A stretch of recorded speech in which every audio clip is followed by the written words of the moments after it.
Thank you, Presiding Officer. For generations, Glasgow and the west of Scotland was the industrial heartland of the Scottish economy. Glasgow is a proud, dynamic city, the core of a conurbation in which more than 40% of the Scottish population lives and works. Glasgow and its adjoining towns have wrestled with the economic legacy that were left from manufacturing industry and risen to new challenges. But much of the infrastructure in the conurbation is outdated. Major new infrastructure investment is needed.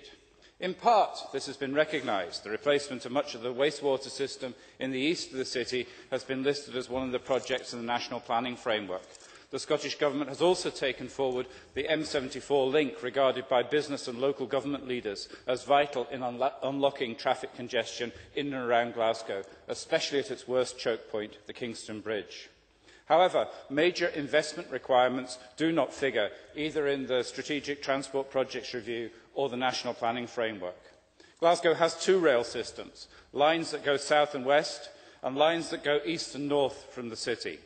Glasgow's subway has not been extended since it was built in the 1890s, and its last refurbishment was in 1990. Top-quality new facilities in hospitals in Clydebank and in Govan are not easily accessible for many patients and relatives. Those projects that do feature in the Strategic Transport Projects Review have no starting dates. The A82, the main road between Glasgow and Fort William, has never been brought up to standard along its full length, and there are two sections in particular that are extremely hazardous. The A77 between Stranraer and Ayr is similarly unsafe. The stretch of the A8 between Bayliston and Newhouse, which has the highest benefit-to-cost ratio of any project assessed using STAG methodology, seems stalled, despite the urgent need to connect key development projects such as Moss End and Ravenscraig to the motorway network to attract in business. Absolutely. Minister. I just wonder if the member would like to tell us if he approves of any ideas to bypass the planning system in relation to certain projects. Well, I think the first step is to actually incorporate the projects in the planning framework, I have to say, Minister. I regret that the Conservative amendment this morning places partisanship before the needs of the people living in the area I represent.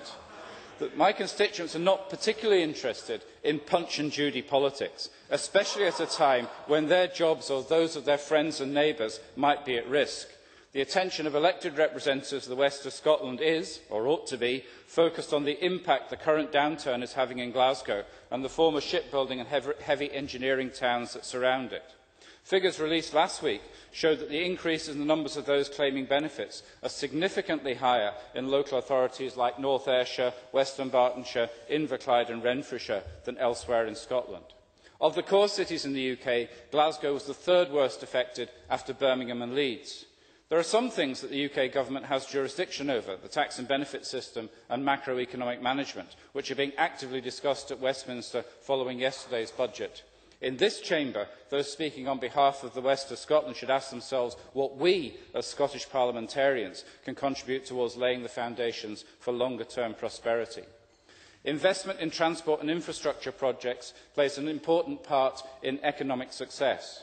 Research has shown that transport improvements are key ingredients in increasing the efficiency of regional labour markets, in enhancing the competitiveness of local firms, in stimulating inward investment and in triggering growth.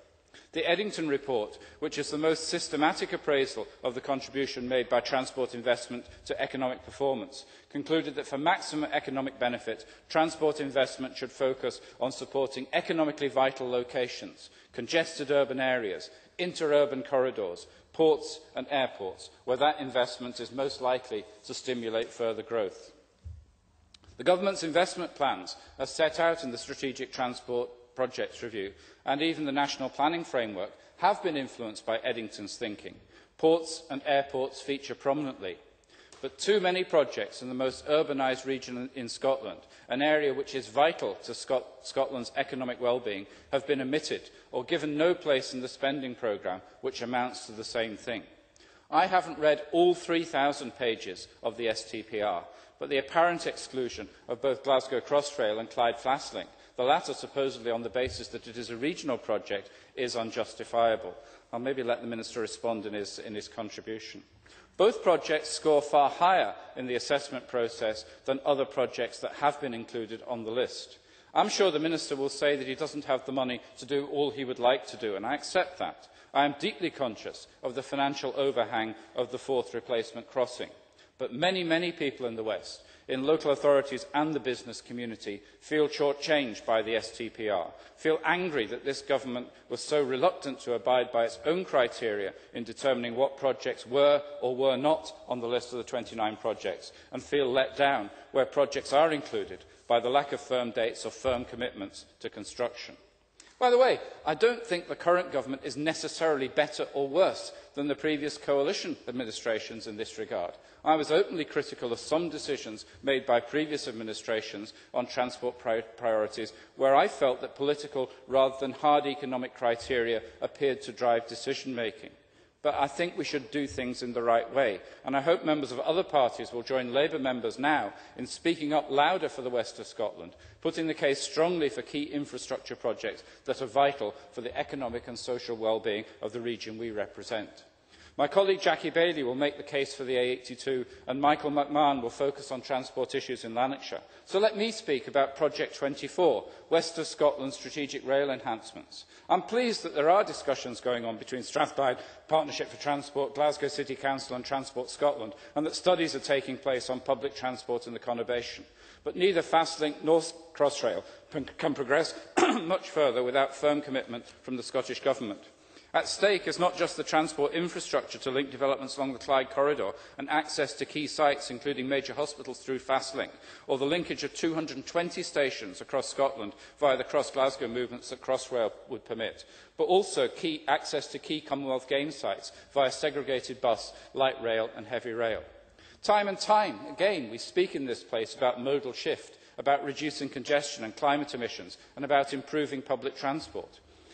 These are public transport projects with some of the most favourable returns in terms of patronage, in terms of social as well as economic returns. Presiding officer, there is a very strong business case for these projects. When the Minister responds, I hope he will be much clearer than he has in the past. I hope he will make a commitment to the delivery of Fastlink, to Glasgow Crossrail and to the station improvements at Dalmarnock and Bridgeton, needed to improve access to the main Commonwealth Games Stadium, as highlighted in Robert Brown's amendment. We know that the outline business case for modernisation of the Glasgow subway is due in the summer. The SPT has funds available for some limited improvements, but the costs involved in a full refurbishment are well beyond its means, and a sizeable contribution from the Scottish Government will be needed for a major upgrade of signalling, tunnels and rolling stock. The need for this may not be as urgent as some other projects, notably Fastlink, which is needed both for the Commonwealth Games and to improve hospital access. But the subway has a high level of patronage and attracts many of its customers out of their cars. This government has made a strong commitment to tackling climate change, and I welcome that. Tomorrow, the Minister will receive recommendations from the TIC Committee for strengthening that commitment. If car use in the west of Scotland rose to the level seen in some other regions of the country, it would blow a huge hole in emissions reductions targets, a hole which it would be almost impossible to claw back. It's vital, therefore, that key improvements to public transport in the west of Scotland and support for walking and cycling, and I regret that Patrick Harvey's amendment wasn't taken by the presiding officer, that these things are prioritised and given the necessary financial support from the Scottish Government that they merit. In concluding, presiding officer, there is a final message I want to give to the Minister. My postbag is full of letters and emails about the state of the roads and pavements in the west of Scotland. According to the Accounts Commission, only Argyll and Bute has worse roads than East Dunbartonshire. But I feel that colleagues from West Dunbartonshire, Glasgow, North and South Lanarkshire and many other local authorities get the same complaints. Single outcome agreements seem to be making things worse, not better. Repairs are not being carried out, the backlog is ever increasing, and more claims are being made out of exhausted budget. The Scottish Government blames local authorities, and councils blame the Scottish Government right back. The only losers are walkers, cyclists and motorists whose complaints are becoming more and more vociferous. Surely to goodness, the different tiers of government in Scotland can and should sort this problem out.